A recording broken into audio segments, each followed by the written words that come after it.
পবিত্র ঈদ উল আজহাকে ঘিরে জমে উঠেছে শেষ মুহূর্তের কোরবানির পশুর হাট। শেষ দিনে কেনাকাটা করছেন ক্রেতারা। শুরুর দিকে হাটগুলোতে তুলনামূলকভাবে ক্রেতাদের সংখ্যা কম থাকলেও সময় ঘনিয়ে আসায় বেড়েছে গরু, ছাগল ও মহিষ বেচাকেনা। বাজারগুলোতে দেখা যাচ্ছে ক্রেতা বিক্রেতাদের ঢল। প্রতিনিধিদের পাঠানো তথ্য ছবিতে বিস্তারিত জানাচ্ছেন আব্দুল মালিক। ঈদকে ঘিরে নরসিংদীতে প্রতি বছরই স্থায়ী হাটের পাশাপাশি জমে ওঠে অস্থায়ী পশুর হাট।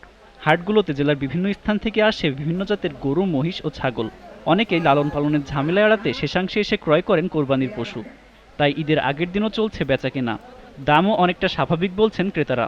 গরু দুটো আনছি, একটা বিক্রি করছে অলরেডি 8 বেচা কিনার মতো যাইতে থাকা। তো মোটামুটি দাম বলছে বিক্রির কাছাকাছি, মানে পড়তাই বাড়ি নিয়ে যাবো একটা 3টে সেটে দেখে রাখছি তো একটা খেলে দৌড়ো মারলো মোয়ার জামু ঘোরাঘুরি করতেছি, দেখতেছি একটা পছন্দ হয়েছে, ইনশাল্লাহ কিছুক্ষণের ভিতরে কিনে নিব ইনশাল্লাহ। হাটে আগত ক্রেতা ও বিক্রেতার সার্বিক নিরাপত্তায় আইন শৃঙ্খলা রক্ষাকারী বাহিনীর বিশেষ নজরদারির কথা বলছেন পুলিশ সুপার।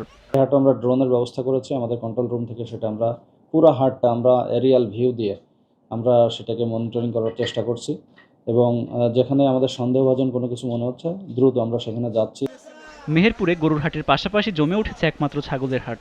ছাগল কিনতে ক্রেতারা ভিড় জমাচ্ছেন শতবর্ষী বাড়াদি ছাগলের হাটে। মাঝারি ছাগলের তুলনামূলক দাম বেশি বলছেন ক্রেতারা। আমি একটা বড় ছাগল লাইছিলাম, দাম চাইছি 60,000 টাকা, কিন্তু কাস্টমারের দাম বলছে 40-42। বড় ছাগলের চাহিদা কম, ছোট সাইজের ছাগলের 20-22 কেজি ছাগলের চাহিদা এগুলা বেশি। ছাগলের দাম অনেক চড়া হয়েছে, তারপরে নিলাম 14,500 টাকা নিচে। আলহামদুলিল্লাহ, কোরবানি দেব তো খুশিতে খুব খুশি। ঝালকাঠির বাজারগুলোতে গরুর পর্যাপ্ততা থাকলেও দাম তুলনামূলক বেশি বলছেন ক্রেতারা। পছন্দের গরু আছে, বাট দামটা আপাতত একটু বেশি চাচ্ছে। কিছু লোকের দাম বলছে, কিন্তু আমরা ওই দামে গরু দিতে পারবো না। চাঁদপুরে গরু, ছাগল সহ অন্যান্য পশু মিলিয়ে মোট উৎপাদন হয়েছে 62,000-এর বেশি। চাহিদার তুলনায় 14,000 কম থাকলেও কোরবানির পশু সংকট হবে না বলে মনে করছে প্রাণী সম্পদ বিভাগ। খণ্ডকালীন যারা ব্যবসায়ী তারা বিভিন্ন জায়গা থেকে গরুগুলা নিয়ে আসে এখানে ব্যবসা করবেন। এই যে আমাদের ঘাটতিটা পূরণ হয়ে যাবে। আব্দুল মালেক, জিটিভি নিউজ,